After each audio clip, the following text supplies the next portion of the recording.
మీ తాకట్టు బంగారం కష్టాలకి good bye చెప్పండి. వెంటనే ఎన్ గోల్డ్‌కి కాల్ చేయండి. నమస్తే, వెల్కమ్ టు ఇట్స్ యూటీవీ. నేను ప్రముఖ. డబ్బులు అందరు సంపాదిస్తారు, సేవ్ చేస్తారు. కానీ అది ఎలా సేవ్ చేయాలి, రేపనే రోజు అది ఎంతవరకు గ్రో అవుతుంది, మనకెంత రిటర్న్స్ వస్తాయి అనేది ఎవ్వరికీ తెలీదు. బట్ ఎలా సేవ్ చేసుకోవాలి అని అయితే మనతో పాటు ఉన్నారు ఫైనాన్షియల్ ఎక్స్పర్ట్ శ్రీనిధిరావు గారు. తనని అడిగి తెలుసుకుందాం. నమస్తే సార్. నమస్తే. ఎలా ఉన్నారు? బాగున్నాను, మీరు బాగున్నారా? చాలా బాగున్నాను sir. Actually financial goal planning అంటే ఏంటి సార్? అది ఎంతవరకు అవసరం, ఇంపార్టెంట్ నవడేస్? ఫైనాన్షియల్ గోల్ ప్లానింగ్ అనేది నెసెసరీ అమ్మ ఈ రోజుల్లో. సో బేసికల్గా ఫైనాన్షియల్ గోల్ అనేది మన మనీకి ఒక పర్పస్ని క్రియేట్ చేస్తుంది. ప్లానింగ్ అనేది ఆ పర్పస్ రీచ్ అవ్వడానికి ఒక వేని చూపిస్తుంది. సో ప్రతి ఒక్కరి లైఫ్లో ప్రతి ఒక్కరికి ఒక లైఫ్ గోల్స్ ఉంటాయి. అది మేబీ చిల్డ్రన్ ఎడ్యుకేషన్ కావచ్చు, లేదంటే రిటైర్మెంట్ కావచ్చు, లేదంటే వెల్త్ క్రియేషన్ కూడా ఒక గోల్ అనుకుంటే, ఆ పర్టికులర్ గోల్ని మనం స్టెప్ బై స్టెప్ ఎలా ప్లాన్ చేసుకొని దాన్ని అచీవ్ అవ్వడానికి ఎలా అయితే డిటర్మిన్ చేస్తామో దాన్ని ఫైనాన్షియల్ గోల్ ప్లానింగ్ అంటాము. ఎందుకు ఇది ఈ రోజులో చాలా ఇంపార్టెన్స్ అంటే 3 రీజన్స్ చెప్తాను. దాంట్లో నెంబర్ 1 వచ్చేసి ప్రతి ఒక్కరి లైఫ్లో ఒక అన్సర్టనిటీ అనేది ఉంటుంది. అది ఏదో ఒక రోజు వచ్చినప్పుడు అది ఏ రూపంలో రావచ్చు. మేబీ హెల్త్ రూపంలో రావచ్చు, లేదంటే జాబ్ లాస్ రూపంలోనే రావచ్చు, లేదంటే ఎనీ ఎమర్జెన్సీ రూపంలో రావచ్చు. అలా ఆ ఎమర్జెన్సీ అన్సర్టనిటీ వచ్చినప్పుడు వితౌట్ ఎనీ స్ట్రెస్గా ఫీల్ కాకుండా, ఎనీ ఒడిదుడులకు లోన్ కాకుండా ఎలా మనం ఆ పర్టికులర్ సిచ్యువేషన్ని స్మూత్గా హ్యాండిల్ చేసేదానికి ఫైనాన్షియల్ ప్లానింగ్ అనేది చాలా ఉపయోగపడుతుంది. రెండవది, నిన్నటితో పోలిస్తే లైఫ్ స్టైల్ అనేది ఈరోజు చాలా ఎక్స్పెన్సివ్ అండి. సిమిలర్లీ ఈ రోజుతో పోలిస్తే రేపు అనేది ఫర్దర్గా ఎక్స్పెన్సివ్ ఉంటుంది. సో మేజర్ కన్సర్న్ వచ్చేసి inflation. So inflation will lead most of our wealth creation అండి. ఇన్ ఫ్యూచర్లో లాంగ్ టైంలో చూసుకుంటే ఇన్ఫ్లేషన్ అనేది మన వెల్త్ క్రియేషన్ని చాలా వరకు డిస్ట్రాయ్ చేస్తుంది. సో మేజర్గా వచ్చేసి కరెంట్ సినారియాలో హెల్త్ మెడికల్ సైడ్ కానీ లేదంటే ఎడ్యుకేషన్ సైడ్ ఇన్ఫ్లేషన్ చాలా ఎక్కువగా ఉంటుంది. So in order to avoid this inflation effect in our wealth creation, financial planning అనేది కూడా చాలా ఇంపార్టెన్స్ రోల్ చేస్తుంది. Third, and this is major important one, as a said ప్రతి ఒక్కరికి ఒక లైఫ్ గోల్ ఉంటుంది కదమ్మా. అది maybe long term, especially we're talking about the long term goals గురించి. మేబీ చిల్డ్రన్ ఎడ్యుకేషన్ కావచ్చు, లేదంటే రిటైర్మెంట్ కానీ, ఫ్యూచర్ వెల్త్ క్రియేషన్ కానీ, సిస్టమేటిక్గా స్లోగా స్టడీగా ఆ గోల్ని రీచ్ అవ్వడానికి ఇది చాలా ఉపయోగపడుతుంది. సార్, ఈ మధ్యకాలంలో ఎక్కువగా వింటున్నాం, చాలామందికి పరిచయం, బట్ కొంతమందికి అసలు తెలీదు. మ్యూచువల్ ఫండ్స్ అంటే ఏంటి? మ్యూచువల్ ఫండ్స్ అనేది ఒక ప్రొఫెషనల్ ఇన్వెస్ట్మెంట్ వెహికల్. దీంట్లో ఏంటంటే మ్యూచువల్ ఫండ్లో ఒక గ్రూప్ ఆఫ్ ఇన్వెస్టర్స్ ఉంటారు.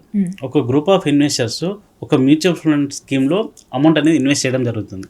ఇట్లా ఇన్వెస్ట్ చేసిన అమౌంట్ని ఒక వ్యక్తి ఉంటాడు, తన పేరు వచ్చేసి ఫండ్ మేనేజర్. తనకు చాలా వ్యాస్ట్ ఎక్స్పీరియన్స్ ఉంటుంది, he's highly certified and he has a good knowledge in terms of the economics. తను ఏం చేస్తాడంటే ఇన్వెస్టర్లు ఇన్వెస్ట్ చేసిన మనీని తను ఒక పోర్ట్ఫోలియో క్రియేట్ చేస్తాడు.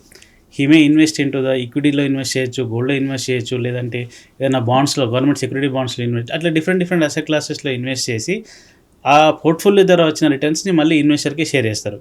సో బేసిక్గా ఏంటంటే investors will invest money into the mutual fund schemes wear the scheme is managed by the ఆ పుల్ ఆఫ్ మనీని ఫండ్ మేనేజర్ మేనేజ్ చేసి పోర్ట్ఫోలియోకి డిజైన్ చేసి ఆ పోర్ట్ఫోలియో మళ్ళీ ద్వారా వచ్చిన రిటర్న్స్ని మళ్ళీ ఇన్వెస్టర్స్కి ఇచ్చేస్తారు. సో ఈ సైకిల్ని మనం మ్యూచువల్ ఫండ్ అంటాం. ఓకే. సో బేసికల్గా అట్లా ఏదన్నా మనం మ్యూచువల్ ఫండ్లో ఇన్వెస్ట్ చేసినప్పుడు మనం ఇన్వెస్ట్ చేసిన స్కీమ్ కానీ, అది ఈక్విటీ కానీ డెట్ కానీ, దాని యొక్క ఆ స్కీమ్ యొక్క అండర్లైన్ అసెట్ బట్టి మనం రిటర్న్స్ ఎక్స్పెక్ట్ చేయొచ్చు ఫ్యూచర్కి. ఓకే. యాక్చువల్లీ ఈ మ్యూచువల్ ఫండ్ వల్ల మేజర్ అడ్వాంటేజెస్ ఏంటండి? మ్యూచువల్ ఫండ్ వల్ల మేజర్ అడ్వాంటేజెస్ వచ్చేసి ఏదైతే ఇన్వెస్ట్మెంట్ ఉందో ఈ ప్రాసెస్ అంతా ఒక ప్రొఫెషనలీ మేనేజ్మెంట్ ప్రాసెస్ అండి. అండ్ ఇంతకుముందు చెప్పినట్టు ఒక ఫండ్ మేనేజర్ మేనేజ్ చేస్తాడు. అందులో ఇదంతా సైకిల్ అనేది under the guidance of the SEBI regulatory ఉంటుంది. ఒక రెగ్యులేటరీ కిందనే మనం మ్యూచువల్ ఫండ్ అనేది రన్ అవుతూ ఉంటుంది. నెంబర్ 1. నెంబర్ 2 ఏంటంటే you can start with as low as, అంటే వీలైనంత తక్కువ అమౌంట్తో స్టార్ట్ చేయొచ్చు. 100 రూపీస్తో కూడా మనం ఇలా ఎస్ఐపి చేయొచ్చు మ్యూచువల్ ఫండ్లో. మినిమం 5,000తో ఒక లంసంలో ఇన్వెస్ట్ చేయొచ్చు. సో తక్కువ అమౌంట్తో మనం ఏదైనా లాంగ్ టర్మ్ గోల్ని రీచ్ అవ్వడానికి కూడా చాలా ఈజీ ప్రాసెస్. 3 ట్యాక్స్ బెనిఫిట్ కూడా ఉంటుంది. మ్యూచువల్ ఫండ్లో వచ్చేసి లాంగ్ టర్మ్ క్యాపిటల్ గెయిన్స్, అంటే మనం ఏదైనా ఈక్విటీ ఫండ్లో ఇన్వెస్ట్ చేసామనుకోండి, ఒక 1 year తర్వాత వచ్చే రిటర్న్స్ మనం లాంగ్ టర్మ్ క్యాపిటల్ గెయిన్స్ అంటాం. So currently long term capital gains in mutual fund వచ్చేసి 12.5. So it is an effective taxation point of వ్యూలో కూడా చాలా ఎఫెక్టివ్గా ఉంటుంది. మరోవర్ ఏంటంటే ఇన్వెస్టర్స్కి లాంగ్ టర్మ్ గోల్స్ అచీవ్ అవ్వడానికి ఒక చిన్న పద్ధతి చిన్న ఇన్వెస్ట్మెంట్ రూపంలో మంచిగా వర్కౌట్ అవుతుంది. ఓకే, మీరు ఇందాక అన్నారు కదా సార్ 100 రూపీస్ నుంచి కూడా స్టార్ట్ చేయొచ్చు అనేసి. సో అందులో ఎక్కువ అమౌంట్ పెట్టిన వాళ్ళకి కూడా ట్యాక్స్ బెనిఫిట్స్ ఉంటుందా, లేకపోతే ఇంత అమౌంట్ అనే ఉంటుందా? ట్యాక్స్ బెనిఫిట్స్ అనేది డిపెండింగ్ ఆన్ రిటర్న్స్. ఒక ఈక్విటీ మ్యూచువల్ ఫండ్ దీనిలో 2 రకాలు ఉంటాయి, ఈక్విటీ అండ్ రిటర్న్ ఉంటుంది.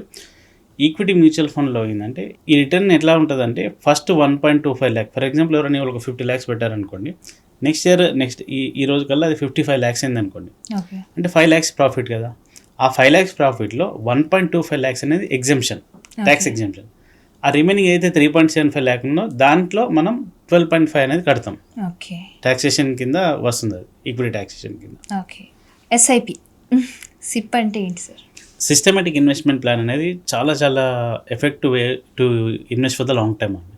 జనరల్గా ఏంటంటే శాలరీ పీపుల్ కానీ రెగ్యులర్ ఇన్ఫ్లోస్ ఉన్న వాళ్ళు కానీ ఈ మెథడ్ చాలా యూజ్ అవుతుంది. ఎవ్రీ మంత్ సర్టెన్ అమౌంట్ అనేది పక్కకు పెట్టుకొని దాంట్లో మనం రెగ్యులర్గా ఇన్వెస్ట్ చేస్తూ ఉండాలి.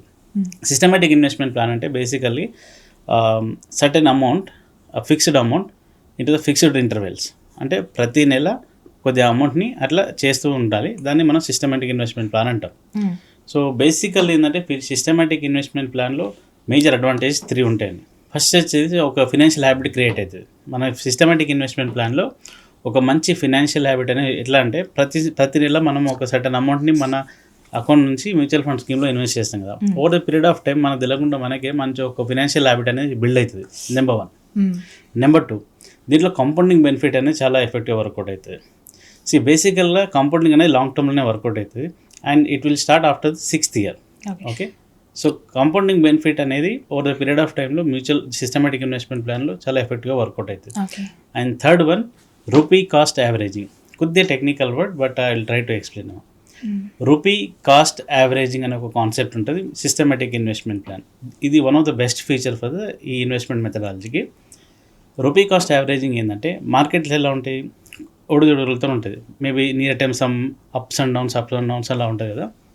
మనం ఏం చేస్తాం, ఎవ్రీ మంత్ సర్టెన్ అమౌంట్ అనేది ఇన్వెస్ట్ చేస్తాం కదా. మార్కెట్స్ ఎప్పుడైతే పడతాయో కిందికి, అప్పుడు మనకు మోర్ నెంబర్ ఆఫ్ యూనిట్స్ వస్తాయి.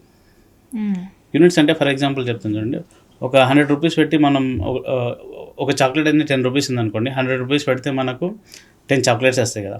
ఒకవేళ అదే చాక్లెట్ ప్రైస్ 11 రూపీస్ అయిందనుకోండి, మనకు తక్కువ చాక్లెట్స్ వస్తాయి. సో ఇక్కడ ఏంటంటే మనం మ్యూచువల్ ఫండ్లో పర్చేజ్ చేసే వాటిని మనం యూనిట్స్ అంటాం, మన అమౌంట్తో యూనిట్స్. ఎప్పుడైతే మార్కెట్స్ పడ్డప్పుడు మ్యూచువల్ ఫండ్స్ మనకు సిస్టమేటిక్ ఇన్వెస్ట్మెంట్ ప్లాన్లో యూనిట్స్ అనేది ఎక్కువ అక్యుములేట్ అవుతాయి. ఎండ్ ఆఫ్ ద డే యూనిట్సే మనకు రిటర్న్స్ జనరేట్ చేస్తాయి లాంగ్ టర్మ్లో. ఇది ఒక సినారియో. ఇంకొక సినారియో వస్తే మార్కెట్ ఒకవేళ పైకి వెళ్తున్న కొద్దీ మనం ఇన్వెస్ట్మెంట్ చేసిన దానికి రిటర్న్స్ ఎక్కువ వస్తాయి. సో వీలైనంత వరకు మనం సిస్టమేటిక్ ఇన్వెస్ట్మెంట్ స్టార్ట్ చేసినప్పుడు బిగినింగ్లో ఎంత వాలటిలిటీ ఉంటే ఇన్వెస్టర్కి అంత బెనిఫిట్ ఉంటుంది. ఎందుకంటే he always get a good opportunity to accumulate more units in the market. So rupee cost averaging, compounding benefit and good financial habits are the major features for the systematic investment plan. Okay, SIP యొక్క major advantages ఏంటంటే, అంటే normal పీపుల్కి అర్థమయ్యేలాగా చెప్పండి. Systematic investment plan major 3 advantages ఉంటాయేమో. First వచ్చేసి financial habit. మనం every month certain amount వచ్చేసి మనం మ్యూచువల్ ఫండ్ స్కీమ్లో ఇన్వెస్ట్ చేస్తాం కదా. అది over the period of time ఏంటంటే మనకు ఒక మంచి హ్యాబిట్గా మారుతుంది. Number 1. Number 2, compounding benefit. Compounding benefit అనేది మనకు లాంగ్ టర్మ్లో యూజ్ అవుతుంది. ఎలా అంటే మనం ఏదైతే ఇన్వెస్ట్ చేస్తామో ఇన్వెస్ట్ చేసిన అమౌంట్ రిటర్న్ జనరేట్ చేస్తుంది కదా. లాంగ్ టర్మ్లో మనం ఇన్వెస్ట్మెంట్ జనరేట్ చేసిన రిటర్న్స్ కూడా మళ్ళీ రిటర్న్స్ జనరేట్ చేస్తాయి. సో ఇది over the period of long టర్మ్లో జరుగుతుంది. సో బేసికల్గా కాంపౌండింగ్ అనేది ఎప్పుడు కానీ ఒక 6th year తర్వాత జనరల్గా స్టార్ట్ అవుతుంది. So compounding is another benefit. Sir, జనరల్గా మార్కెట్ అప్పుడే పెరుగుతుంటుంది, తగ్గుతుంటుంది కదా. కొందరు సిప్ని అక్కడికి ఆపేద్దామని అనుకుంటారు. అది ఎంతవరకు కరెక్ట్? ఇంతకుముందు చెప్పినప్పుడు రూపీ కాస్ట్ యావరేజింగ్ అనే కాన్సెప్ట్ చెప్పాను కదా. మార్కెట్స్ కింద పడ్డప్పుడు మనకు జనరల్గా నెంబర్ ఆఫ్ యూనిట్స్ అనేవి ఎక్కువ అవుతాయి. సో మనం ఎంత యూనిట్స్ ఎక్కువ అక్యుములేట్ అయితే ఫ్యూచర్లో మనకు అల్టిమేట్గా రిటర్న్ జనరేట్ చేసేది యూనిట్సే. So investors should happy if near time when they started investing near by, they should happy that they should invest more rather. అంటే ఆ ఫియర్ ఫీల్ కాకుండా అదొక ఆపర్చునిటీగా భావించి దాన్ని కంటిన్యూ చేయడమే బాగుంటుంది. సో ఈ మధ్యకాలంలో ఎక్కువ వింటున్నాం సిప్ సిప్ సిప్ అని. అసలు ఎస్ఐపి ఈ మధ్యకాలంలో ఎందుకు ఇంత పాపులర్ అయింది? బేసిక్ ఏంటంటే ఈజీ యాక్సెస్ అండి, affordability, easy access major reasons ఏంటంటే we can start investing into the systematic investment plan with ₹100 also.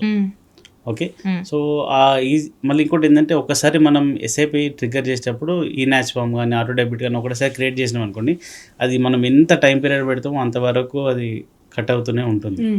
మూడోది ఏంటంటే సిస్టమాటిక్ ఇన్వెస్ట్మెంట్ ప్లాన్లో మనం ఒక 5 years ప్లస్ ఇన్వెస్ట్ చేసాం అనుకోండి, మనం ఇన్వెస్ట్ చేసిన అమౌంట్ ప్లస్ మార్కెట్స్ ఇచ్చిన రిటర్న్స్ చూస్తే ఇన్వెస్టర్ అనేది ఒక సర్టన్ పీరియడ్ తర్వాత హీ ఫీల్ వెరీ హ్యాపీ. అరే చిన్న చిన్న అమౌంట్స్ ఇన్వెస్ట్ చేసాం కదా, సర్టన్ టైం పీరియడ్ తర్వాత ఇంత మంచి కార్పస్ బిల్డ్ అయిందని ఆ ఒక ఫీలింగ్ అనేది వస్తూ ఉంటుంది over the period of time.